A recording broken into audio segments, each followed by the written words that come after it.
Selamat datang dan terima kasih telah meluangkan waktu untuk dapat berpartisipasi pada webinar series sore hari ini. Semoga Bapak Ibu selalu sehat dan juga tetap jaga kesehatan. Dan jangan lupa Bapak Ibu untuk selalu patuhi protokol kesehatan dari pemerintah. Perkenalkan, saya Diantina Rahmawati yang akan menjadi moderator pada webinar series sore hari ini. Tentunya saya tidak sendiri, seperti yang sudah Bapak Ibu jumpai barusan. Di sini juga telah hadir Bapak Hasbi Sukaton selaku Deputy Head of Retail Sales PT Trimegah Sekuritas Indonesia yang juga akan memandu webinar sore hari ini hingga akhir. Gimana Pak Hasbi? Selamat sore Pak Hasbi. Selamat sore Dian. Sehat mudah-mudahan ya Pak Hasbi. Bapak, Alhamdulillah, begitu juga Dian dan Bapak Ibu sekalian sehat selalu. Amin Pak Hasbi. Ya. Dan ya mudah-mudahan Bapak Ibu sekalian nasabah Trimegah maupun calon nasabah Trimegah yang hadir di webinar kali ini tidak bosan-bosannya untuk berjumpa saya setiap minggu ya. Jadi saya berusaha untuk menemani Bapak Ibu sekalian dengan menghadirkan tema-tema yang menarik di setiap minggunya. Acara webinar sore hari ini agak berbeda ya dari seri-seri sebelumnya. Karena untuk pertama kalinya kita membahas mengenai obligasi, investasi di obligasi. Kalau boleh tahu nih Pak Hasbi, kenapa sih tema yang diangkat pada sore hari ini itu khususnya mengenai strategi mendulang untung trading obligasi? Jadi kalau kita bicara nasabah perorangan di Trimegah dan berbicara tentang Trimegah sendiri atau pasar modal secara umum, kan produk itu tidak hanya saham, tidak hanya reksadana gitu ya. Obligasi pun itu bisa diakses oleh kita semua sebenarnya. Nah, cuma kita melihat bahwa selama ini mungkin yang secara reguler untuk memberikan update, memberikan diskusi tentang obligasi ini kan mungkin tidak sebanyak saham atau reksadana. That's why kita Trimegah ingin nantinya dalam waktu ke depan juga kita akan secara reguler hadir di tengah Bapak Ibu sekalian untuk membahas obligasi. Karena kalau kita berinvestasi prinsip utama kan diversifikasi kan. Betul. Ada pasar saham, sebagian juga ditaruh di reksadana dan tidak ada salahnya dan nanti kita akan lihat sendiri peluang yang akan apa saja yang bisa ada di obligasi.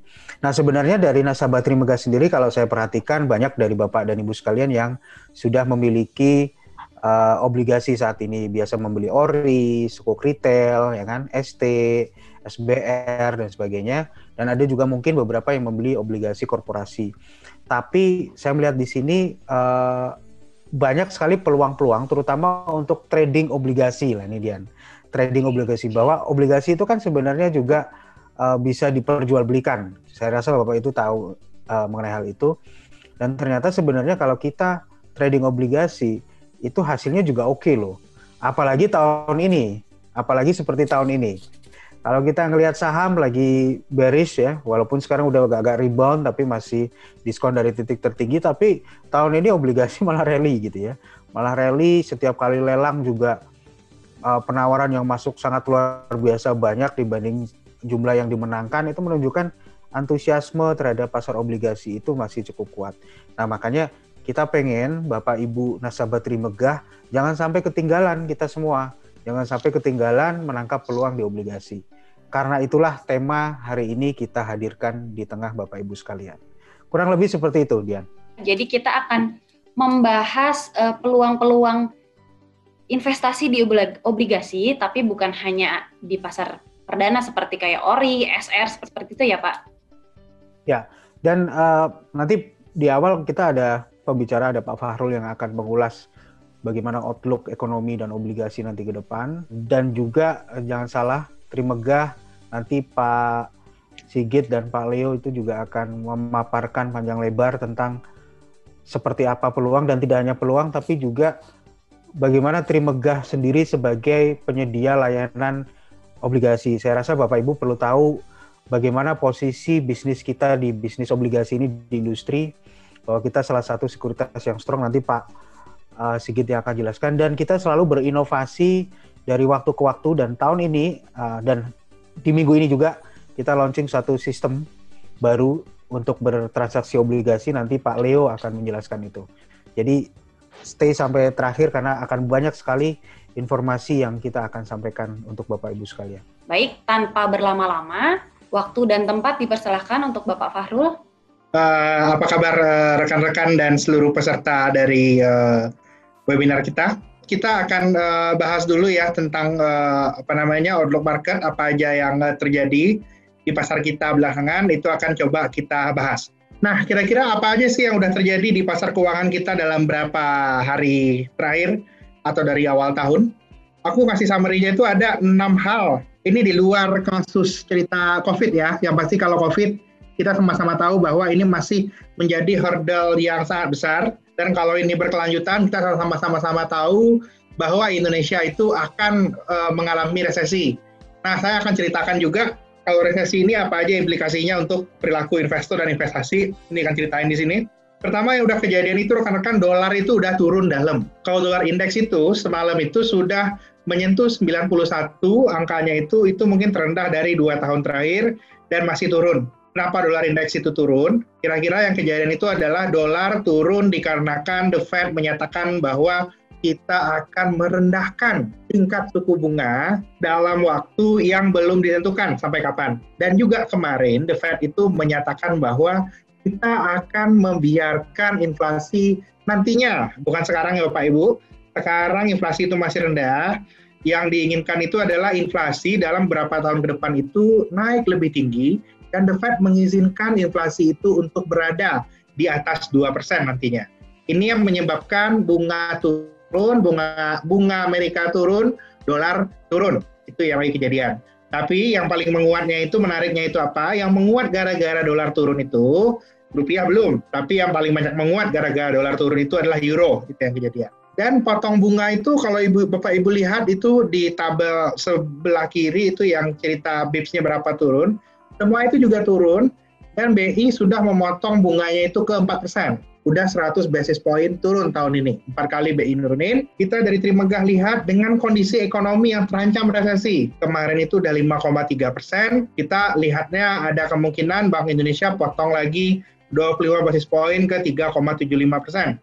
GDP growth itu minus 5,3% dan inflasi itu masih terus turun. Data terbaru kemarin, inflasi bukan 1,5% seperti yang kita mention di sini, sudah 1,3%. Dan 10-year bond masih rallying belakangan, walaupun ada concern karena ada undang-undang BI yang mau dirubah belakangan ini, tapi kita lihat rendahnya inflasi. Dan nanti yang mau saya ceritain itu adalah Indonesia ini masalahnya bukan inflasi lagi Bapak Ibu, udah deflasi. Apakah benar seperti itu? Habis ini kan kita bahas itu kejadiannya. Karena inflasi rendah banget, kita masih lihat yield obligasi ini masih cenderung turun, baik itu corporate ataupun obligasi pemerintah, itu yang masih kita tunggu. Dan kita lihat masih ada ruangan kalau rupiah sekarang itu lumayan terlalu lemah posisinya. Dan kita lihat saat ini itu kita lagi menunggu corporate bond marketnya itu kembali improve, gitu kira-kira. Bagaimana kemarin itu data ekonomi, apa sih yang mesti kita lihat dari data ekonomi ini? Pasti yang pertumbuhan ekonomi itu yang turun dalam. Kalau kita lihat yang minus 5,32% year on year itu, real GDP-nya itu, yang turun paling dalam itu kemarin itu aktivitas ekspor kita Bapak Ibu. Impor itu turun 16,96%, ekspor itu minus 11,6%. Dan menariknya, government expenditure itu belum menjadi support yang kuat di kuartal 2. Jadinya itu masih turun sekitar 6,9%. Bisnis apa yang masih bagus di kondisi ekonomi yang turun seperti sekarang? Yang kita lihat itu bisnis yang paling tertekan itu kalau kita lihat itu yang berhubungan dengan konsumsi, transportasi, serta restoran dan hotel. Itu dropnya double digit, minus 15,33% dan minus 16,5%. Dan kalau bisnis yang berhubungan dengan kebutuhan sehari-hari, food and beverage, itu turunnya sedikit saja, hanya 0,71 year on year. Health and education masih positif, tumbuhnya 2%, dan penjualan equipment itu tumbuhnya masih 2%. Itu yang kejadian di data GDP kita.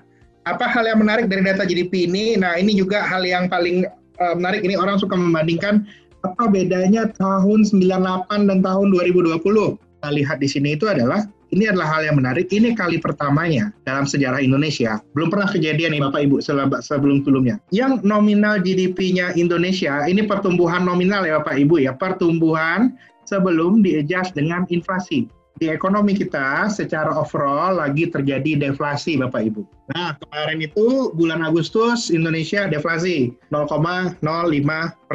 Ini hal yang menjadi dasar nasional sekarang, bukan jadinya inflasi lagi. Kalau kemarin-kemarin orang takut bunga tinggi karena inflasi tinggi, sekarang udah sebalik. Sekarang sudah kejadian itu deflasinya itu lumayan dalam 0,05%, karena itu inflasi kita tinggal 1,5 atau 1,3%, ini yang membuat ada concern pada resesi ekonomi. Untuk mengatasi deflasi bagaimana?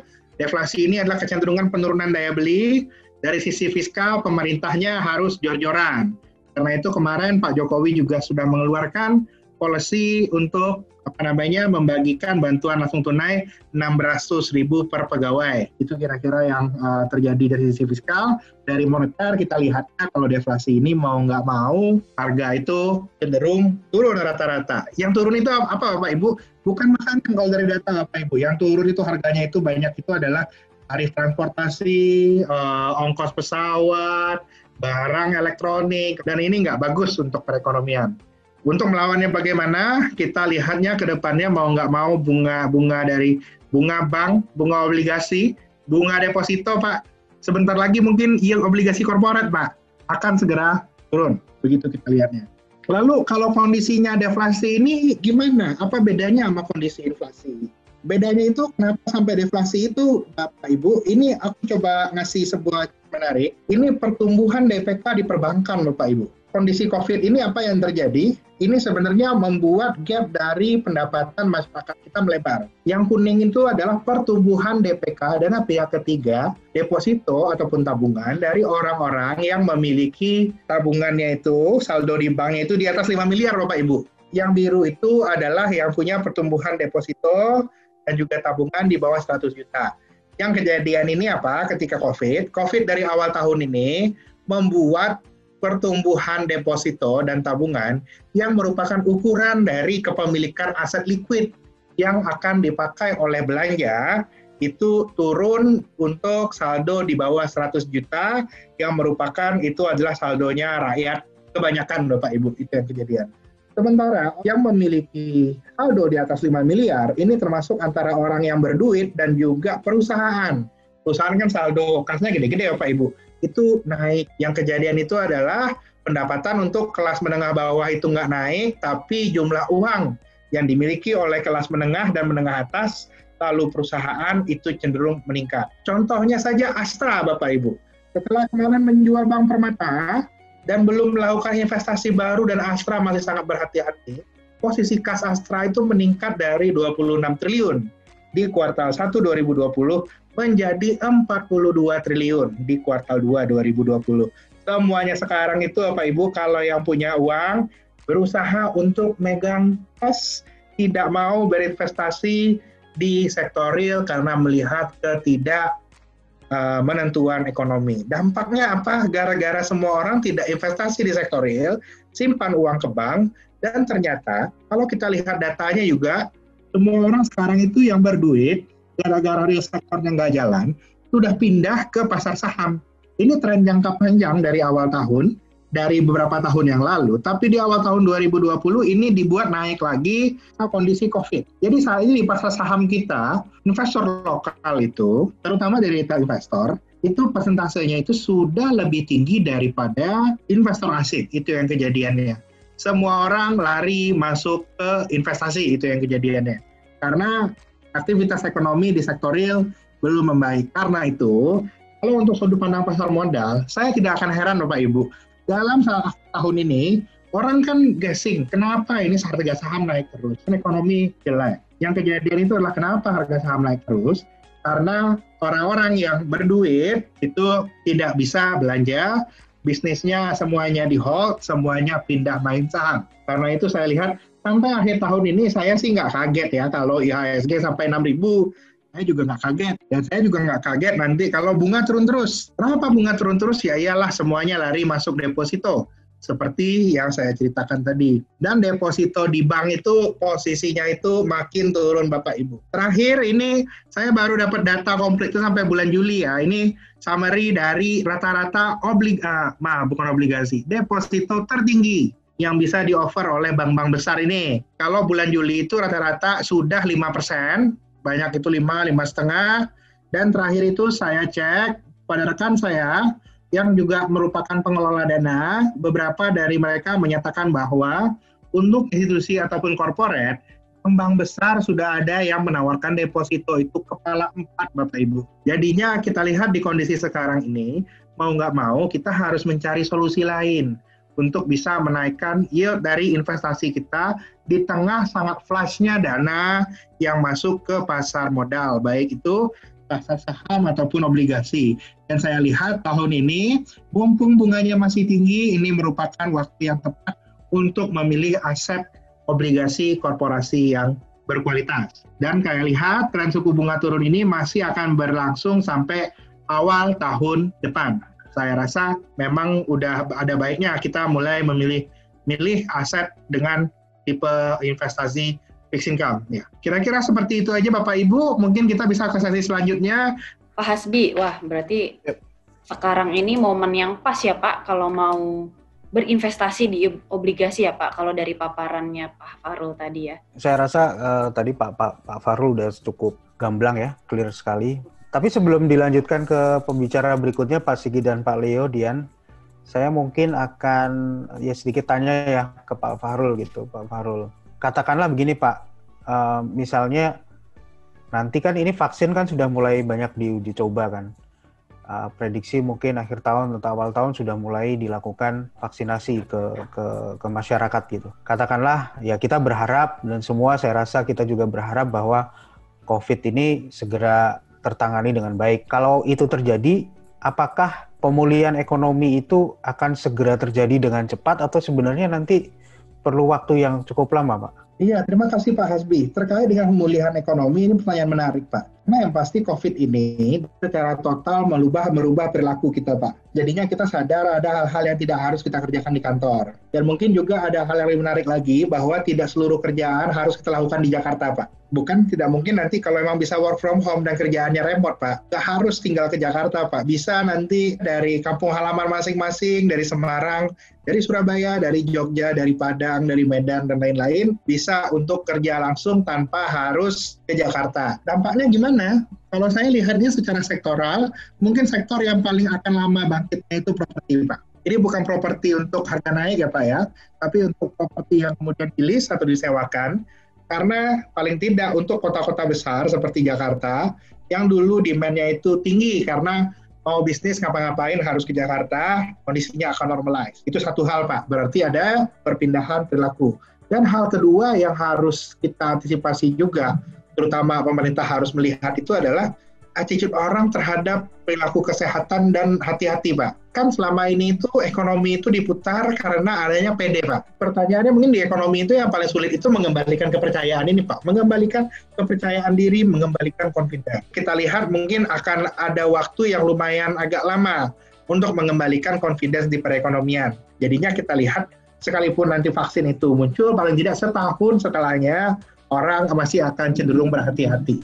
Kira-kira seperti itu Pak kondisinya. Sepertinya suku bunga rendah ini bakal berlangsung cukup lama ya Pak, kelihatannya. Kalau saya lihat agak lumayan lama kali ini Pak. Agak lumayan lama kali ini Pak. Karena kalau mau mengembalikan lagi impor tinggi kan agak nggak relevan juga Pak. Sekarang kan kita semuanya WFH Pak.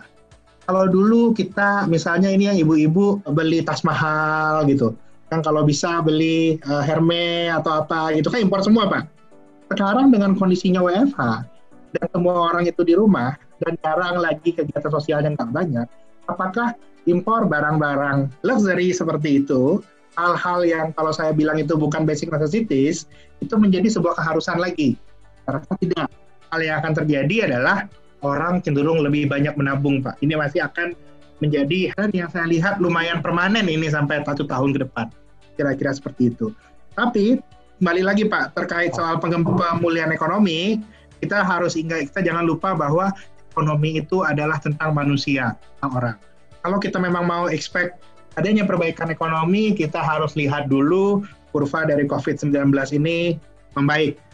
Itu sama-sama kita berdoa, mudah-mudahan kondisi COVID ini bisa membaik dalam beberapa bulan ke depan.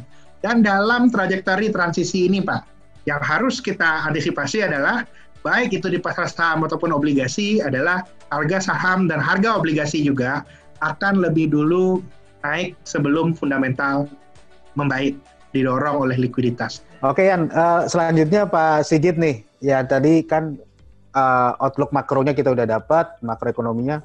Sekarang pertanyaannya adalah Trimegah Sekuritas, khususnya divisi fixed income trading, punya layanan apa nih Pak Sigit ya? Dan gimana sih caranya strategi kita untuk trading obligasi nih Pak Sigit? Silakan Pak Sigit dan Pak Leo nanti dilanjutkan. Jadi di divisi fixed income trading ini, kami merupakan divisi yang khusus memberikan layanan bagi investor yang ingin melakukan investasi di produk obligasi. Nah, layanan apa sajakah yang dapat kami tawarkan di divisi fixed income trading ini? Yang pertama adalah kita memberikan layanan untuk transaksi obligasi di pasar perdana. Nah, apa saja yang kami lakukan di pasar perdana ini?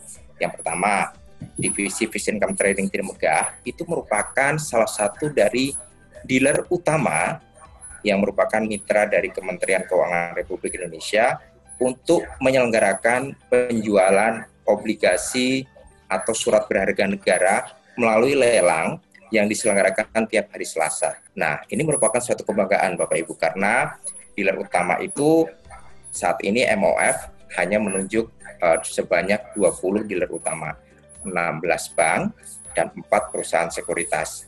3 sekuritas itu dari sekuritas BUMN dan Trimegah merupakan satu-satunya sekuritas non BUMN yang menjadi dealer utama mitra DQ untuk penjualan obligasi melalui lelang. Yang kedua, di pasar perdana, Trimegah Sekuritas juga selalu menjadi mitra distribusi untuk penjualan obligasi negara retail melalui online. Mungkin Bapak Ibu sekarang sudah familiar dengan produk ORI, SR, sukuk tabungan maupun SPR. Ini merupakan produk obligasi retail yang sekarang oleh Kementerian Keuangan agar memudahkan investor retail itu ikut berpartisipasi dijual melalui sistem online. Nah, Trimegah dari awal itu selalu menjadi mitra distribusi untuk penjualan obligasi negara retail ini oleh Kementerian Keuangan. Yang ketiga, Trimegah juga aktif menjadi underwriter untuk penjualan obligasi korporasi di pasar perdana atau di pasar IPO. Mungkin Bapak Ibu pernah mendengar beberapa korporasi baik BUMN maupun non-BUMN itu menjual obligasi korporasi untuk penghimpunan dana. Jadi korporasi ini selain mereka dapat pendanaan dari bank, mereka juga menerbitkan obligasi sebagai sumber pendanaannya. Di tahun ini, Trimegah menjadi underwriter untuk penerbitan obligasi SMI, SMF, kemudian ada PLN, Jasa Marga, Mandiri, itu yang nama-nama BUMN. Untuk yang non-BUMN, Trimegah juga menjadi underwriter untuk penerbitan FIF, kemudian Astra Sedaya Finance, 2 nama tadi dari grup Astra ya Bapak Ibu. Kemudian kita juga menjadi underwriter untuk penerbitan obligasi Adira Finance, kemudian J Resource, Lautan Luas, dan beberapa nama penerbitan lainnya. Kemudian Trimegah juga merupakan sekuritas house yang aktif untuk melayani transaksi obligasi di pasar sekunder. Jadi Bapak Ibu dapat melakukan pembelian obligasi itu tadi di pasar perdana, tapi juga bisa di pasar sekunder. Artinya, kalau misalnya Bapak Ibu tidak sempat mengikuti pembelian obligasi melalui lelang atau di IPO obligasi korporasi, Bapak Ibu bisa melalui pembelian di pasar sekunder dengan menghubungi Trimegah sebagai sekuritas house untuk penyediaan harganya, dan nanti kemudian Bapak Ibu tinggal melakukan negosiasi untuk melakukan pembelian obligasi, atau bahkan kalau di sekunder, Bapak Ibu yang sebelumnya sudah pernah beli obligasi di pasar perdana, itu bisa melakukan penjualan untuk merealisasi keuntungan di pasar sekunder ini. Nah, di slide berikutnya, ini akan kita sampaikan kepada Bapak Ibu kinerja Trimegah Sekuritas di divisi fixed income trading yang cukup membanggakan. Kalau tadi saya cerita kita itu merupakan dealer utama yang ditunjuk oleh DPQ untuk penyelenggaraan lelang, di tahun 2017 dan 2018 kita berturut-turut mendapatkan penghargaan sebagai dealer utama dari segmen sekuritas untuk kemitraan kita dengan Kementerian Keuangan. Hal ini menunjukkan kepercayaan dari nasabah-nasabah sehingga kinerja kita bisa memberikan kinerja yang terbaik untuk kita mendapatkan penghargaan sebagai dealer utama terbaik di tahun 2017 dan 2018. Kalau tadi saya sudah berbicara layanan untuk transaksi obligasi, mungkin kita sedikit memberikan gambaran sebenarnya apa sih obligasi itu. Saya yakin Bapak Ibu sudah cukup familiar dengan produk investasi, deposito, kemudian Pak Aspi juga tiap minggu nih jualan terus reksadana, kemudian juga saham. Tapi sebenarnya kalau dalam konsep investasi, Bapak Ibu kan bisa melakukan diversifikasi investasi. Jadi dari seluruhan dana investasi Bapak Ibu, bisa Bapak Ibu alokasikan di deposito sebagian, bisa di reksadana, saham, dan kali ini saya ingin memperkenalkan ada produk investasi baru lain yang menarik, yaitu obligasi. Obligasi itu pada intinya adalah Bapak Ibu kalau memiliki obligasi itu merupakan bukti bahwa Bapak Ibu memberikan hutang kepada penerbit obligasi. Nanti penerbit obligasi itu akan memberikan kupon yang dibayarkan secara periodik kepada Bapak Ibu pemegang obligasi. Dan pada saat nanti obligasi itu jatuh tempo, jumlah utang Bapak Ibu 100% akan dikembalikan oleh penerbit obligasi. Jadi secara garis besar ada 3 nih ciri umumnya obligasi. Jadi yang pertama ada tanggal jatuh tempo atau maturity. Kemudian ada kupon. Ini adalah pengembalian yang secara periodik akan dikembalikan kepada Bapak Ibu. Tipe kupon itu ada yang dibayarkan setiap bulanan seperti ORI, SR. Kemudian kalau obligasi korporasi dibayarkan tiap 3 bulan. Kalau Bapak Ibu membeli surat berharga negara atau seri FR PBS, itu kuponnya dibayarkan tiap 6 bulan. Nah, kemudian yang terpenting dalam melakukan investasi obligasi itu adalah konsep yield to maturity. Jadi Bapak Ibu kalau membeli obligasi, selalu yang harus Bapak Ibu tanamkan dalam benak Bapak Ibu adalah tingkat imbal hasil yang Bapak Ibu peroleh dengan memegang obligasi itu sampai jatuh tempo. Kalau Bapak Ibu membeli obligasi itu di pasar perdana, di mana di pasar perdana itu harga obligasi yang ditawarkan adalah di harga par. Jadi contohnya, kita ambil contoh seperti saat ini Trimegah sedang membawakan IPO obligasinya FIF. Itu yang 3 tahun kita berandai-andai nanti ditetapkan kupon finalnya di 7,5%. Jadi kalau Bapak Ibu membeli obligasi FIF di pasar perdana, di harga 100 nanti Bapak Ibu mendapatnya. Jadi yield yang akan Bapak Ibu peroleh adalah sebesar kupon yang ditentukan tadi, 7,5% per tahun. Sampai nanti Bapak Ibu memegang obligasi itu jatuh tempo. Tapi Bapak Ibu seperti yang saya jelaskan tadi juga bisa melakukan pembelian di pasar sekunder. Jadi selama ini mungkin mindset yang ada adalah kalau di pasar sekunder itu belinya di harga diskon atau di harga di bawah 100% itu adalah harga yang murah. Dan beli di atas harga 100% atau di harga premium itu adalah harga yang mahal. Tetapi tidak seperti itu Bapak Ibu. Kalau di obligasi, Bapak Ibu bisa membeli obligasi itu di harga par, tapi yield to maturity-nya masih tinggi dibandingkan dengan investasi alternatif investasi lainnya. Atau Bapak Ibu juga bisa misalnya ditawarin antara 2 obligasi yang hampir sejenis nih. Satunya di harga diskon, satunya di harga premium. Itu belum tentu yang harga diskon itu lebih murah. Sekali lagi Bapak Ibu harus melihat yield to maturity yang ditawarkan dari obligasi tersebut. Nah, nanti mungkin kita akan lebih jelaskan lanjut di slide berikutnya. Nah, ini gambaran produk-produk investasi, terutama kalau kita membandingkan obligasi dengan produk investasi lainnya. Dari sisi obligasi, mungkin yang perlu saya highlight di sini adalah yang pertama, tadi ada kupon yang dibayarkan, ada jatuh tempo, kemudian yang kedua, itu ada potensi capital gain. Karena saya seperti sudah sampaikan tadi, di obligasi ini dibuka transaksi di pasar sekunder untuk obligasi yang sifatnya tradable. Apakah ada obligasi yang tidak diperdagangkan di pasar sekunder?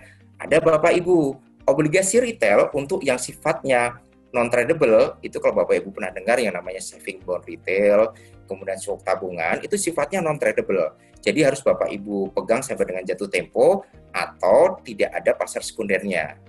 Tetapi untuk obligasi lainnya, ORI, SR, kemudian obligasi korporasi, surat berharga negara, yang seri FR atau PBS itu ada secondary marketnya. Jadi Bapak Ibu ada potensi untuk memperoleh keuntungan dari capital gain. Bapak Ibu beli di harga murah, di harga lebih rendah, bisa Bapak Ibu dijual kalau harganya mengalami kenaikan. Kemudian yang membedakan investasi obligasi ini dengan investasi lainnya adalah pajak yang dikenakan. di obligasi ini kalau Bapak Ibu berinvestasi nanti akan terkena subjek pajak 15% final untuk kupon yang Bapak Ibu terima dan atas capital gain. Jadi kalau Bapak Ibu merealisasikan keuntungan dari kenaikan harga, nanti terkena pajak 15% selain dari kupon yang Bapak Ibu terima. Nah, ini kita coba memberikan sedikit ilustrasi.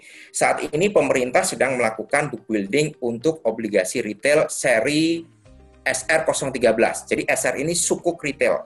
Jadi ini obligasi retail yang menggunakan prinsip syariah. SR13 ini saat ini menawarkan kupon atau imbal hasil sebesar 6,05% per annum. Kemudian kalau kita bandingkan dengan Bank Buku 4, ini kemarin saya secara langsung menanyakan ke salah satu teman yang bekerja di salah satu Bank Buku 4, berapa sih counter rate kalau ditawarkan ke investor. Nah, terinfo bahwa saat ini untuk deposito Bank Buku 4, dia memberikan penawaran di angka 4,25%. Bisa ke 4,75, tapi itu ada special rate dan biasanya juga harus melalui proses negosiasi dan harus untuk jumlah yang cukup signifikan nominalnya. Tetapi kalau kita bandingkan dengan SR ini minimal belinya 1 juta. Jadi dengan investasi 1 juta, Bapak Ibu langsung dapat kupon 6,05. Berapa maksimalnya kalau SR13? Maksimalnya 3 miliar per KTP. Nah, kalau kita bandingkan, perbedaan yang pertama adalah dari sisi kupon, SR menawarkan 6,05% per tahun, kalau Bank Deposito 4,25. Kemudian yang cukup signifikan di sini Bapak Ibu harus lihat adalah dari sisi tax yang ditawarkan. Kalau di bonds itu dikenakan tadi tax-nya hanya 15% final, kalau di deposito sebesar 20%. Kalau kita lihat nih, imbal hasil yang akan kita terima dari sisi kupon, nah, itu angka yang sudah dipaparkan di slide. Perbedaannya adalah pada saat nanti dikenakan pajak, investasi yang Bapak peroleh di bonds itu karena pajak yang dikenakan lebih rendah, yaitu sebesar 15% dibandingkan 20%, maka investasi atau imbal hasil yang diperoleh dari Bapak Ibu beli bonds dalam hal ini SR13 akan cenderung lebih menguntungkan dibandingkan dengan deposito Bank BUMN Buku 4. Sekarang kalau tadi udah mendapatkan gambaran menariknya transaksi obligasi, mungkin sekarang yang Bapak Ibu pengen tahu kan gimana sih kalau saya pengen beli produk obligasi itu. Nah, Bapak Ibu bisa melakukan pembelian itu yang saya jelaskan tadi di pasar perdana. Yang pertama, Bapak Ibu itu bisa ikut beli surat berharga negara melalui lelang. Lelang ini kalau Bapak Ibu beli harus melalui yang disebut dealer utama tadi. Ada 20, salah satunya Trimegah. Jadi yang diingat Trimegah aja kalau gitu. Lelang ini diselenggarakan oleh Kementerian Keuangan setiap hari Selasa. Dan settlement-nya adalah T+2. Jadi kalau Bapak Ibu ikut di hari Selasa, kemudian dapat, nanti settlement-nya itu 2 hari kerja kemudian di hari Kamis. Kalau hari Kamisnya libur, ya mundur ke hari Jumat. Tapi settlement-nya adalah 2 hari kerja atau T+2. Nah, mungkin yang menjadi persyaratan yang cukup tidak semua bisa ikut adalah minimal nominal kalau ikut lelang surat berharga negara ini adalah 1 miliar. Jadi memang rata-rata kalau yang ikut di pembelian surat berharga negara melalui lelang ini adalah investor institusi, baik itu biasanya dari perbankan atau dari dana pensiun atau dari asuransi, di mana mereka biasanya kalau investasi di obligasi itu nominalnya pasti di atas 1 miliar. Tapi kalau retail boleh ikut, boleh, tapi syaratnya ya tadi minimal 1 miliar. Kemudian yang kedua, Bapak Ibu, kalau tadi investasi di surat berharga negara tadi yang melalui lelang itu size-nya dianggap terlalu tinggi, maka sebenarnya pemerintah juga menyediakan alternatif investasi, yaitu melalui investasi di obligasi negara retail. Itu sekarang belinya melalui online. Di mana belinya? Bisa ke Trimegah. Kenapa Trimegah? Karena Trimegah selalu ditunjuk sebagai mitra distribusi online untuk penjualan obligasi negara retail online ini. Nah, kenapa mudah? Yang pertama selain tadi nih, online. Apalagi sekarang di tengah kondisi COVID ini semuanya kita lebih banyak di rumah, kita lebih banyak akses ke internet yang lainnya. Artinya, kalau kita pengen beli investasi obligasi negara retail, gampang sekarang tinggal klik. Nah, bisa, Bapak Ibu sudah bisa langsung investasi obligasi negara retail ini. Dan jumlahnya sangat terjangkau. 1 juta udah bisa beli loh Bapak Ibu. Dan kalau Bapak Ibu ingin beli lebih di atas itu, pemerintah juga membatasi per KTP itu hanya boleh 3 miliar. Kenapa dibatasi? Biar adil. Jadi biar semua investor retail di Indonesia itu memperoleh kesempatan untuk ikut berpartisipasi di pembelian obligasi negara retail ini. Kalau saya pengen beli di atas 3 miliar, bisa nggak? Bisa pakai aja tambahan KTP dari keluarga yang lainnya. Yang jelas di sini dibatasi per KTP itu kalau untuk obligasi negara retail hanya boleh maksimal 3 miliar. Nah, mungkin jenis obligasi retail itu apa aja sih? Nah, tadi ada yang saya sebutkan sifatnya tradable. Tradable ini artinya nanti terbuka kesempatan Bapak Ibu untuk melakukan transaksi di pasar sekunder. Jadi kalau Bapak Ibu sekarang beli di pasar perdana, itu Bapak Ibu belinya di harga par atau 100%. Setelah 2 kali pembayaran kupon, Bapak Ibu bisa melakukan transaksi di secondary market. Katakanlah nanti di harga setelah 2 kali pembayaran kupon itu harganya naik ke 101. Artinya kan terbuka kesempatan Bapak Ibu memperoleh capital gain dari kenaikan harga. Bapak Ibu bisa melakukan realisasi capital gain dengan menjual obligasi SR tadi yang Bapak Ibu beli di pasar sekunder. Caranya gimana? Gampang, tinggal call Trimegah, nanti Trimegah akan memberikan kuotasi harga, tinggal Bapak Ibu nanti negosiasi harga, kalau sepakat kita bisa deal dan selesai, sesimpel itu. Tapi ada juga satu tipe obligasi yang sifatnya non-tradable. Non-tradable ini artinya ini tidak bisa diperdagangkan. Jadi kalau Bapak Ibu beli obligasi yang sifatnya non-tradable ini, Bapak Ibu harus pegang sampai jatuh tempo. Ini biasanya jangka waktunya hanya 2 tahun. Apa saja produk itu? Itu yang namanya saving bond retail dan sukuk tabungan. Jadi kalau beli obligasi yang disebut saving bond retail dan sukuk tabungan ini, Bapak Ibu harus memegang obligasi ini sampai dengan jatuh tempo selama 2 tahun. Kemudian yang ketiga, kalau Bapak Ibu ingin beli obligasi korporasi, itu Bapak Ibu bisa menghubungi underwriter yang saat itu membawakan penjualan obligasi korporasi itu. Nah, jangan khawatir, Trimegah ini juga sangat aktif untuk menjadi underwriter penerbitan obligasi korporasi.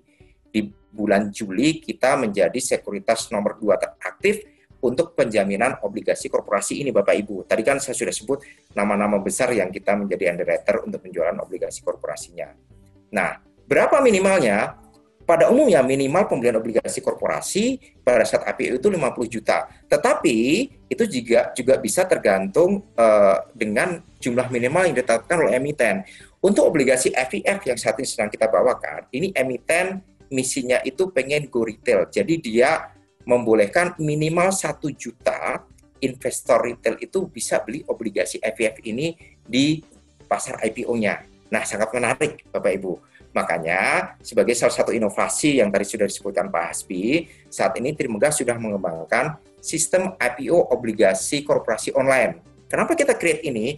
Agar memudahkan Bapak Ibu yang ingin mencoba memulai investasi di obligasi korporasi, mumpung size-nya ini sangat terjangkau, 1 juta bisa beli, nanti bisa mencoba melakukan pembelian melalui sistem IPO obligasi korporasi online yang saat ini Trimegah sudah kembangkan. Nah, di pasar sekunder, kalau Bapak Ibu tadi ingin melakukan transaksi di pasar sekunder, gampang Bapak Ibu, nanti tinggal call Trimegah. Jadi, kalau di pasar sekunder, posisi Trimegah itu adalah sebagai securities house yang mempertemukan antara penjual dan pembeli.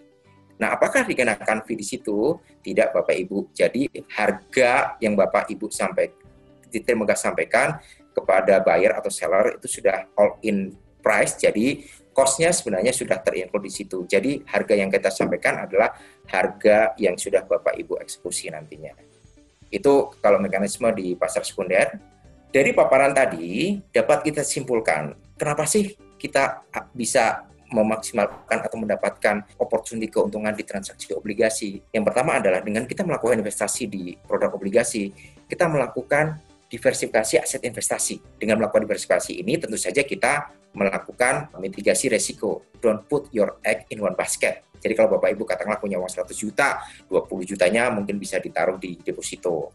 Kemudian 30 jutanya di saham, 20 jutanya di reksadana, sisanya bisa di obligasi. Nah, dengan adanya alternatif investasi obligasi ini, Bapak Ibu bisa melakukan diversifikasi aset investasi. Yang kedua adalah dengan adanya fitur kupon yang dibayarkan secara periodik, seandainya misalnya nih Bapak Ibu pegang obligasi ASR 13 tadi sebagai contoh ya.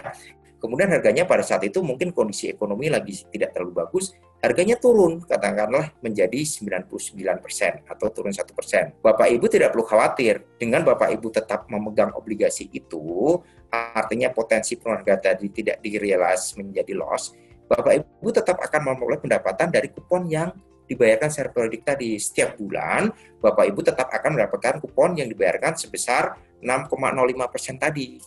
Jadi harga turun tidak berarti terus kuponnya turun. Jadi jangan khawatir.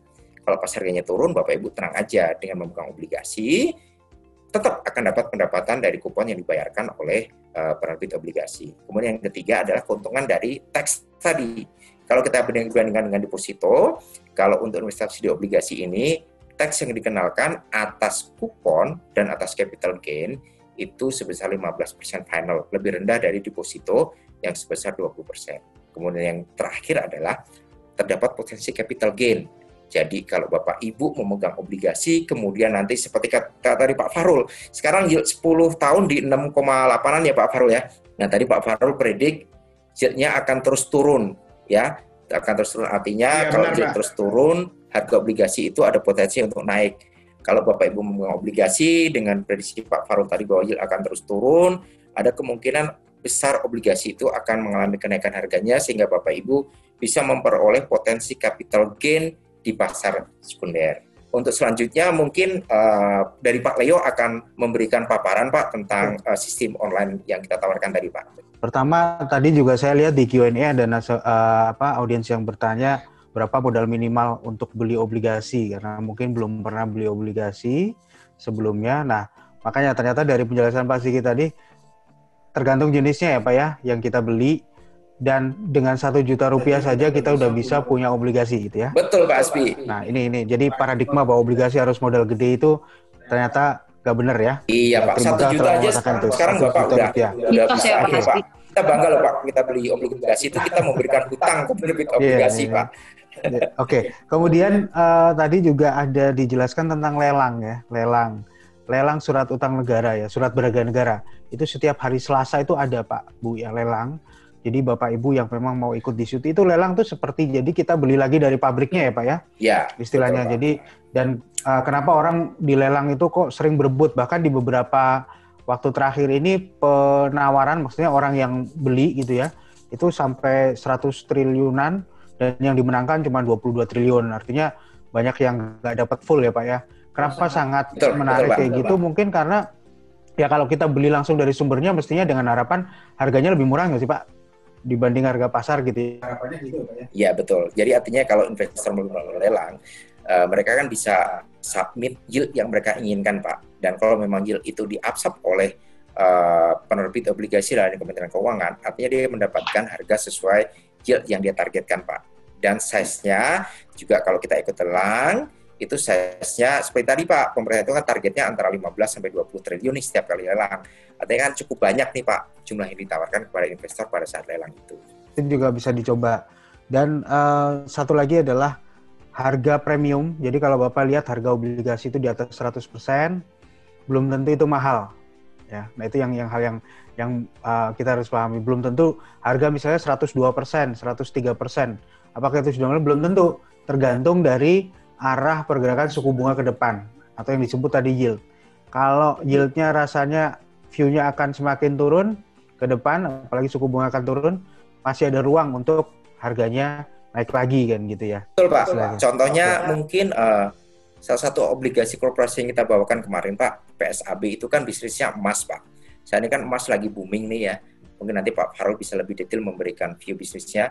Dan kalau di secondary market ditawarkan harga di atas premium, katakanlah misalnya kalau di IPO kan tadi dapatnya di harga 100 Pak. Katakanlah di pasar sekunder itu ditawarkannya di harga 101 selama yieldnya itu masih menarik Pak. Kalau di PSAB kemarin kan kalau di 101 yieldnya masih 9%-an Pak Asbi.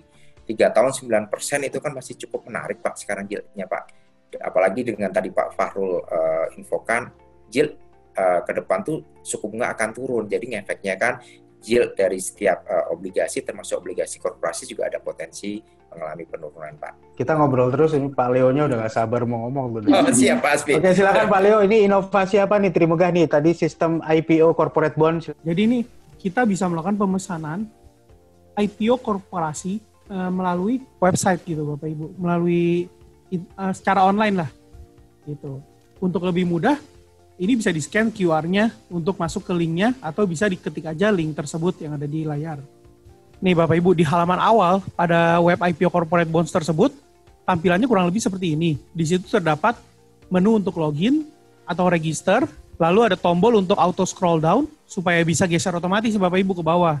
biar langsung bisa lihat ke bawah gitu jadinya. Di situ juga terdapat floating menu. Jadi kalau Bapak Ibu udah sampai bawah mau lihat menu-menu yang standar, bisa klik di situ. Setelah Bapak Ibu klik login, di halaman login ini terdapat field user ID dan password. Nah, Bapak Ibu kan rata-rata udah menjadi nasabah Trimegah nih Bapak Ibu. Bapak Ibu bisa melakukan login ini dengan menggunakan user ID Trima dan password Trima Bapak Ibu gitu. Tapi kalau misalkan lupa, bisa juga klik forgot password itu. Kalau misalkan Bapak Ibu sudah menjadi nasabah Trimegah tapi belum punya user ID Trima, Bapak Ibu bisa melakukan aktivasi nih di sini. Kalau misalkan Bapak Ibu belum jadi nasabah sama sekali, bisa juga klik register. Pada halaman aktivasi, Bapak Ibu akan diminta untuk memasukkan NIK atau SID milik Bapak Ibu. Setelah itu Bapak Ibu juga perlu memasukkan alamat email yang terdaftar di sistem Trimegah. Lalu klik submit. Maka user ID-nya akan dikirim ke email Bapak Ibu langsung. Setelah Bapak Ibu melakukan login, maka Bapak Ibu bisa melihat penawaran obligasi yang terdapat di halaman awal. Nah, ini sebagai contoh, kan hari ini kan kita lagi bawain FIF ini Bapak Ibu. Di etalase ini Bapak Ibu bisa klik detail untuk melihat detailnya produk tersebut, atau bisa juga klik order untuk langsung melakukan pemesanan. Setelah Bapak Ibu klik halaman detail, akan muncul detail dari obligasi tersebut. Di sini juga Bapak Ibu bisa melihat teasernya nih. Teaser itu apa sih? Teaser itu adalah rangkuman mengenai perusahaan yang membawakan obligasi tersebut. Nah, biasa teaser ini juga yang ngisi Pak Fahrul juga nih biasanya nih. Atau Bapak Ibu juga bisa langsung klik order di sini. Pada halaman order, Bapak Ibu akan melihat nih SID Bapak Ibu, terus SRE-nya, dan beserta detail-detail lainnya. Nah, Bapak Ibu bisa pilih. Bapak Ibu bisa melihat juga siapa sih emiten yang membawakan obligasi ini, terus produknya apa. Nah, yang paling penting rating dari emiten tersebut apa ya? Di sampingnya itu Bapak Ibu bisa lihat tuh ada form ordernya. Itu kan ada pilihan, ada any coupon rate dan ada pilih fraksi. Kalau Bapak Ibu memilih any coupon rate, berarti Bapak Ibu bersedia mengikuti final kupon. Misalkan dari seri A, kuponnya 5% sampai dengan 5,6% dengan tenor 370 hari. Kalau Bapak Ibu memilih any coupon rate, maka berapapun kupon yang ditetapkan oleh emiten antara 5 sampai 5,6%, Bapak Ibu akan setuju untuk tetap melanjutkan pemesanannya. Kalau misalkan Bapak Ibu pilih fraksi, seperti yang di seri B 6,7 sampai 7,6, kalau Bapak Ibu pilih di fraksi yang kedua, lalu emiten memutuskan final kuponnya di 7%, maka Bapak Ibu pemesanannya akan di-cancel, akan gagal gitu. Lalu Bapak Ibu bisa klik submit setelah melakukan pengisian order tersebut. Nah, setelah Bapak Ibu klik submit, maka akan masuk ke dalam halaman konfirmasi pemesanan. Saat ini metode pembayarannya hanya tersedia satu metode, yaitu transfer.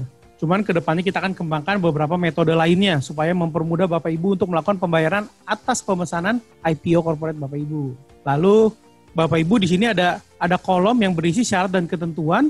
Ini harus dibaca semuanya Bapak Ibu. Lalu setelah dibaca, checklistnya saya setuju, lalu submit, kemudian input PIN transaksi Bapak Ibu. Nah, setelah Bapak Ibu melakukan input PIN, maka akan muncul detail pemesanan Bapak Ibu. Di halaman detail pemesanan ini, Bapak Ibu bisa melihat nih, status pemesanannya apa sih? Oh, lagi nunggu pembayaran nih karena belum dibayarkan. Tanggal pemesanannya kapan, dan detail lainnya. Pada total pembayaran, akan dimasukkan kode unik. Jadi misalkan kalau Bapak Ibu pesan 100 juta, kita akan nambahin kode unik 3 digit terakhir, itu untuk mempermudah tracing pembayaran Bapak Ibu nantinya. Kalau misalkan Bapak Ibu melakukan pembayaran tidak sesuai dengan kode unik ini, maka pembayaran Ibu akan ditolak dan dana Bapak Ibu akan dikembalikan ke rekening sumber dana tersebut gitu. Dan pemesanannya akan otomatis gagal. Lalu setelah itu Bapak Ibu juga bisa melihat riwayat pemesanan nih. Lagi itu saya udah pernah pesan apa aja sih? Oh, lagi itu saya udah pernah pesan ini, mau lihatnya di riwayat pemesanan. Selain itu di bawahnya nanti kita akan menampilkan penawaran obligasi lain apabila ada penawaran yang bersamaan dengan penawaran tersebut. Nah, sekian Bapak Ibu presentasi dari saya. Jika Bapak Ibu masih ada yang ingin ditanyakan mengenai sistem IPO korporasi ini, Bapak Ibu bisa menanyakan ke RM atau AO dari Bapak Ibu sendiri. Oke, waktu dan tempat saya kembalikan ke Pak Hasbi. Ya. Silakan Pak Hasbi. Leo, jadi kita sekarang sedang membawakan ada penawaran IPO ya. Tadi saya lihat kan FIF ini Federal International Finance, ya. Ini multi finance untuk sepeda motor, grupnya Astra, dan ratingnya udah mentok paling atas ya. Ini untuk obligasi korporasi dengan rating paling tinggi ya. Udah di AAA, sangat bagus sekali ratingnya. Dan tadi berapa Leo ininya indikasi kuponnya nih? Mungkin Bapak Ibu tertarik dengan 1 juta aja udah bisa pesan tuh melalui sistem kita. Kalau untuk pemesanan FPF ini dengan nominal pemesanannya minimum 1 juta rupiah, Pak Hasbi. Kalau untuk pemesanannya kita bagi menjadi 2 seri, yaitu seri B dan seri A. Untuk seri A sendiri, kita kuponnya itu di 5,0 sampai 5,6% untuk tenor 370 hari. Lalu seri B, indikasi kuponnya yaitu di 6,7 sampai 7,6 dengan tenor 36 bulan atau 3 tahun. Ini sama nih Bapak Ibu dengan SR yang lagi ditawarin nih. Di-compare dengan mungkin yang sekarang lagi keluar SBR juga masih lebih tinggi ya? Betul, kalau dengan deposito jauh lebih tinggi ini Pak. Kalau dengan produk SR masih bersaing Pak. Kita mungkin waktunya sudah cukup panjang, tapi ada satu lagi, mungkin ini informasi penting juga. Selain IPO untuk corporate bonds, juga kita ada penawaran untuk secondary-nya ya, di pasar sekunder corporate bond juga. Betul, Pak. Dian, silakan mungkin bisa dibacakan. Bapak Ibu, mungkin ini juga bisa jadi alternatif pilihan investasi untuk Bapak Ibu. Ini adalah salah satu penawaran produk obligasi sekunder yang ditawarkan Trimegah. Di sini kita ada penawaran untuk secondary bonds Jerry Source. Tadi kan seperti yang sudah disinggung oleh Pak Sigit juga ya, bahwa industri emas ini juga kan sedang bagus ya. Nah, di sini mungkin Bapak Ibu tidak membeli emasnya, bisa membeli obligasinya di obligasi Jerry Source ini. Ratingnya dari obligasi Jerry Source ini juga sudah masuk investment grade, yaitu di single E. Lalu harganya itu di 101, tapi yield yang ditawarkan ini tinggi Pak Hasbi, di 9,817. Kalau dibandingkan dengan deposito counter rate tadi ya, 4% sih jauh lebih menarik ini ya Pak Hasbi, karena masih menawarkan di angka 9,817. Dan untuk kuponnya sendiri akan dibagikan per 3 bulan. Jadi kalau untuk obligasi korporasi itu, kuponnya sendiri akan dibagikan per 3 bulan sekali. Menarik kan Pak Hasbi? Ya kalau dengan yield 9,8% ini kan gross ya. Kalau kita hitung tax 15%, berarti kurang lebih sekitar 8,3-an ya. Betul. Net. Net loh Pak, net di 8%-an. Waktunya juga tenornya tidak terlalu panjang nih, cuma 3 tahun, dan saya rasa udah nggak 3 tahun lagi 2023. Ya, kurang dari 3 tahun. Ya, dan ini perusahaan emas. Pak Fahrul, sedikit review aja Pak tentang obligasi J Resources ini Pak. Oke nggak nih Pak? Kita lihat itu obligasinya J Resources ini kan ratingnya itu single E dari dari Pevindo. Kalau kita lihat itu dari Pevindo itu apa faktor positifnya dari Pevindo? Pevindo itu melihat faktor positifnya itu sizable mining reserve and resource. Per tahun lalu itu mining reserve-nya itu ada 4.856 kilo oz. Itu juga paling banyak itu dia ada reserve-nya itu ada di DOP itu hampir 2.000 kilo oz dan di PANI 1.700 kilo oz. Jadinya itu total annual production volume-nya itu sekitar 250 kilo oz. Dan juga cash cost-nya itu bisa lumayan agak rendah di tahun 2020 ini karena dia mau pakai tailing storage facility. Dan juga hal yang kita lihat juga itu yang paling menentukan sebenarnya bukan emas ya, karena harga emas masih naik, kita lihatnya masih lumayan oke ya. Adapun risk faktornya kita mesti mention resiko juga. Resiko untuk bisnis dari J Resource ini ada di aggressive capital structure. Saat ini debt to equity ratio-nya itu ada di 1,3 kali, tapi debt to EBITDA-nya masih sehat di 3,7 kali. Terus juga resiko yang harus kita lihat juga ada resiko di pengembangan mining barunya. Tapi harusnya dengan naiknya harga emas, prospek obligasi ini harusnya masih lumayan menarik. Kira-kira seperti itu Pak ya. Jadi overall dengan ratingnya juga masih investment grade, saya rasa masih oke, masih menarik, masih oke. Silakan Bapak Ibu bisa dipilih nih. Penawarannya cukup langka karena di secondary dengan yield segini sekarang udah sangat jarang ya dicari ya. Oke, dan Trimegah kita punya penawaran ini untuk Bapak Ibu sekalian, segera hubungi nanti sales masing-masing. Oke, Dian, kita sekarang Q&A, sudah banyak pertanyaan yang masuk, silakan. Ya, sudah 3.756 nih Pak. Waduh, banyak banget ya. Iya, mungkin saya akan pilih-pilih. Oke. Pertanyaan pertama, terima kasih Bapak Albert, yaitu pertanyaannya, apakah cara berinvestasi zaman now yang berkemungkinan bisa menghasilkan profit di masa pandemi adalah dengan cara trading, bukan didiamkan saja selama lebih dari 1 tahun.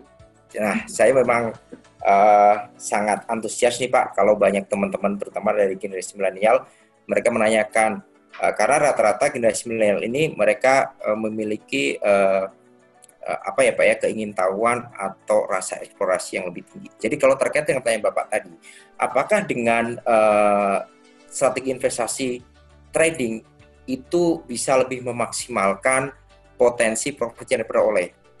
Nah, tentu saja Pak, mungkin Bapak harus yang pertama adalah melihat dari fundamental atau kondisi ekonomi ke depannya Pak. Jadi kalau di obligasi tadi Pak, salah satu faktor yang membuat harga obligasi bisa naik, seperti yang Pak Fahrul jelaskan, adalah potensi penurunan suku bunga.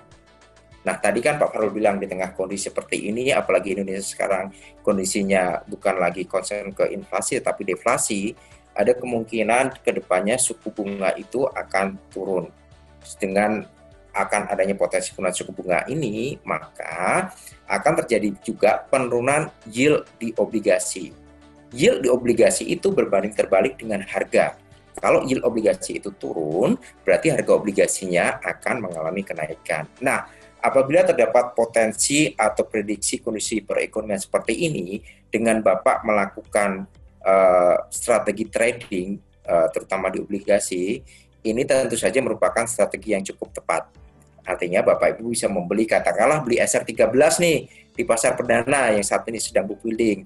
Bapak Ibu bisa beli di harga par atau harga 100, kemudian nanti setelah dibuka pasar perdananya, yaitu setelah 2 kali pembayaran kupon, dengan kondisi ekonomi yang disampaikan Pak Fahrul tadi, ada potensi harganya akan mengalami kenaikan. Nah, di tengah kenaikan harga itu, Bapak bisa merealisasikan keuntungannya menjadi capital gain yang bisa Bapak nikmati. Nah, dan menariknya lagi kalau obligasi, kalau misalnya harganya itu turun, Bapak Ibu jangan khawatir, tetap pegang aja karena tetap akan dapat revenue dari kupon yang dibayarkan oleh penerbit obligasi secara periodik. Mungkin itu jawabannya.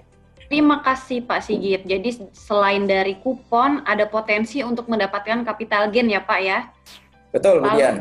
Lalu pertanyaan kedua dari Ibu Yanti Komala, kondisi ekonomi seperti ini, apa nggak risknya besar sekali kalau beli obligasi perusahaan atau corporate?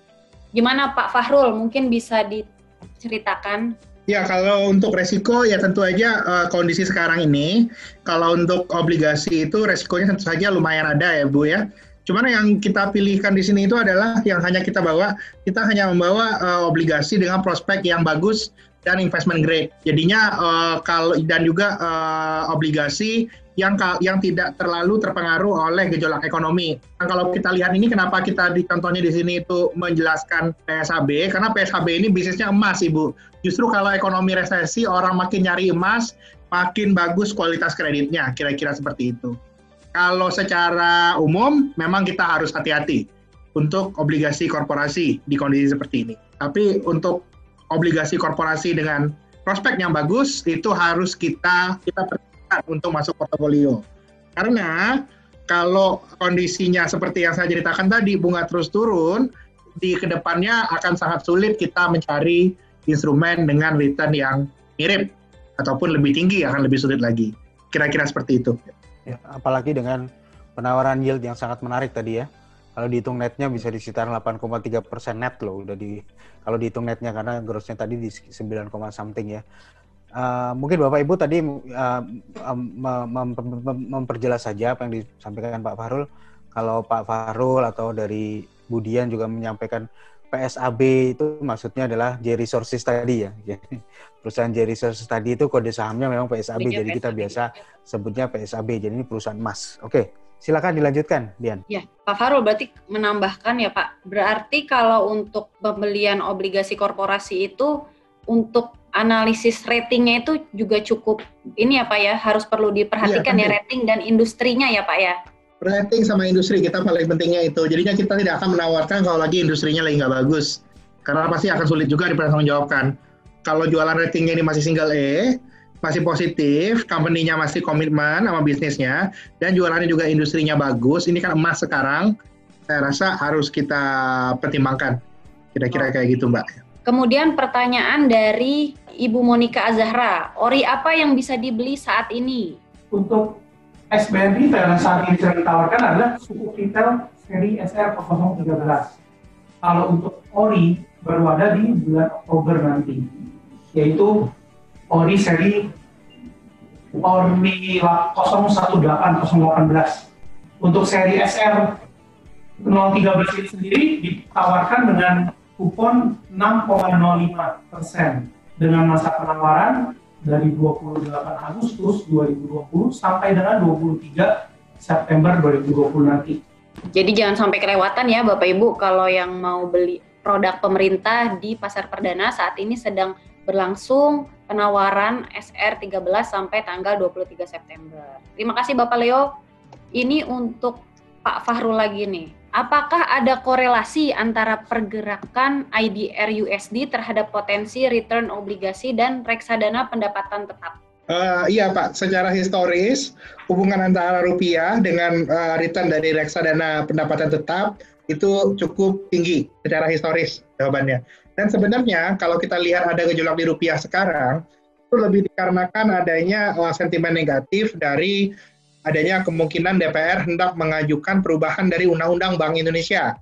Ya saya lihat sendiri kalau perubahan Undang-Undang Bank Indonesia ini tentunya tidak gampang dan pagi ini Presiden sudah memberikan klarifikasi bahwa independensi Bank Indonesia itu tetap. Jadinya kita lihat ke depannya rupiah itu dibandingkan posisi sekarang yang 14.700 masih ada potensi menguat dan ini yang nantinya juga akan diiringi dengan kenaikan harga obligasi. Ya, ini mungkin pertanyaan cocok nih buat Pak Hasbi nih. Dari Bapak Martin Yosaputra. Ini terkait obligasi dan RDT nih. Saat ini obligasi kalah menarik dari RDT. Gimana tuh Pak?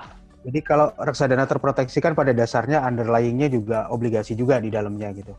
Nah, memang antara beli obligasi langsung dengan beli reksadana terproteksi itu ada plus dan minusnya lah ya.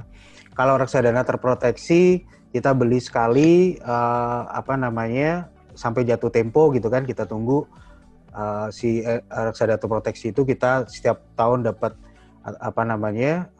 imbal hasil dari situ. Kalau obligasi bedanya adalah Bapak Ibu beli bisa dijual lagi.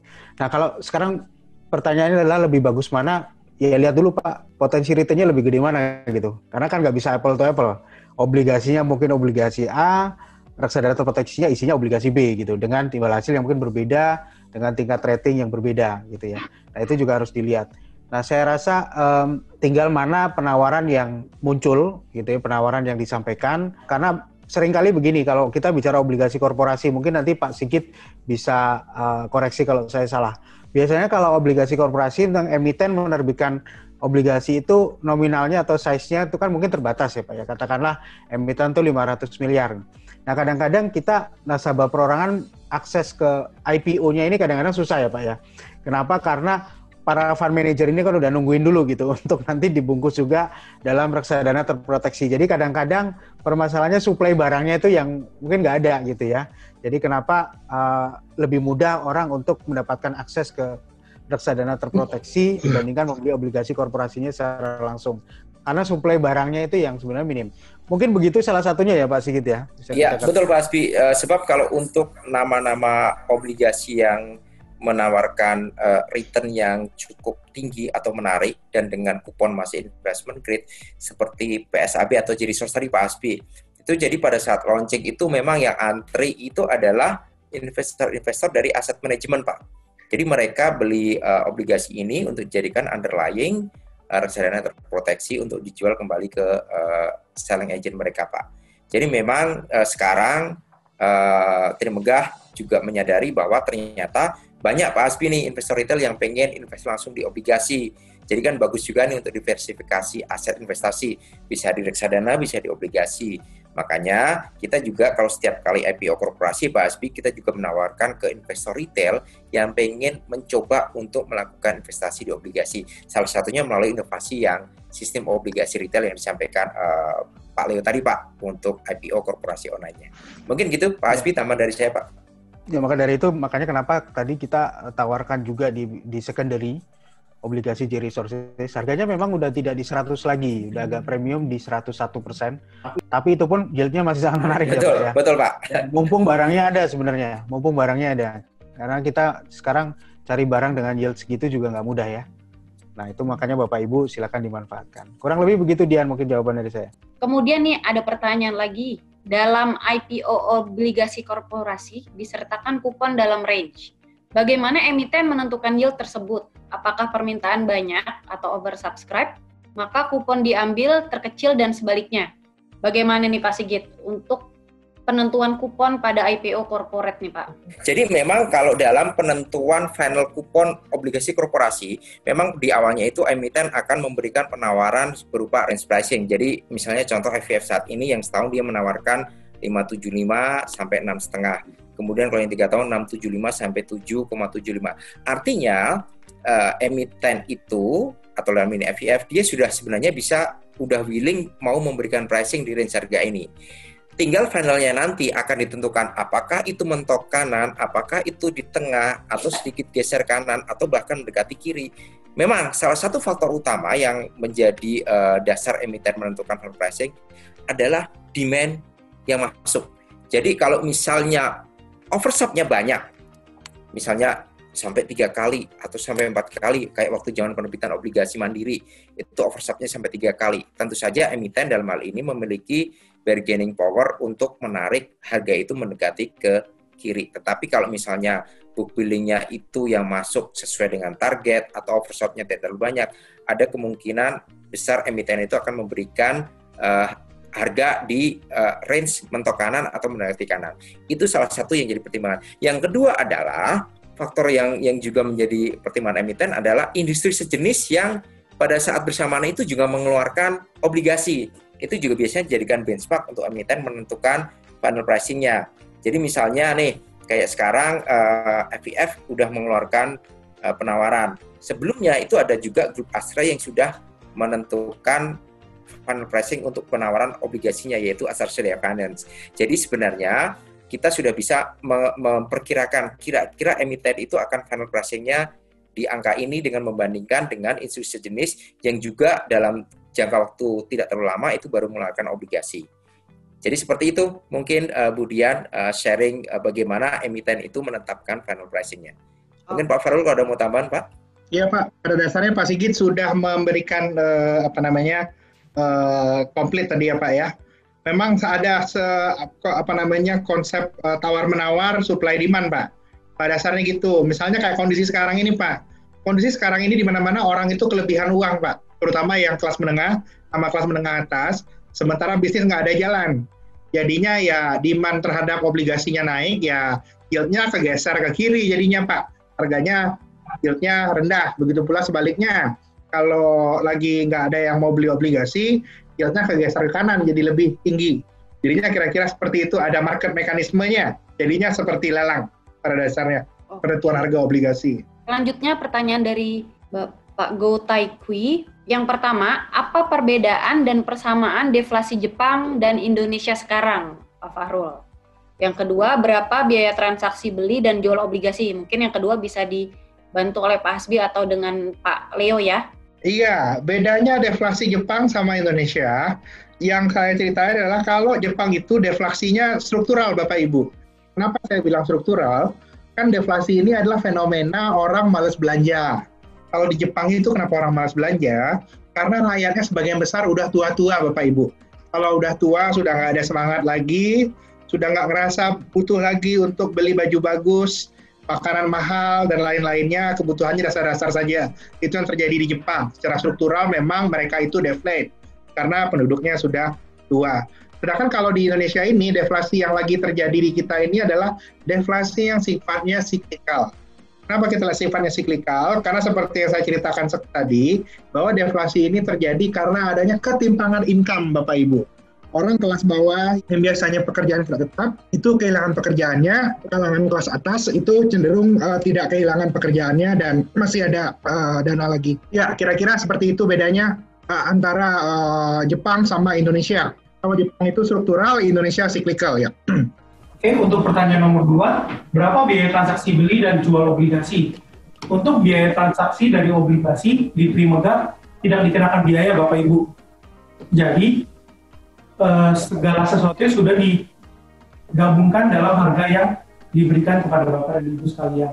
Lanjut ke pertanyaan selanjutnya dari Pak Arsul Laksono. Ini untuk Pak Fahrul lagi.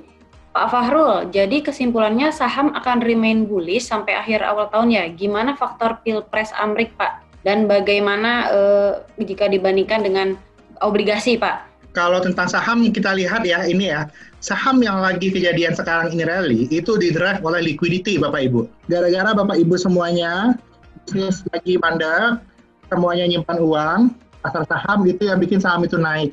Baik di Indonesia, di Eropa, Jepang, Amerika, semuanya fenomenanya sama, itu kejadiannya sekarang. Jadinya kita lihat gini, ketika kondisi COVID ini masih kejadian, dan stimulusnya itu masih jalan, saham itu masih naik.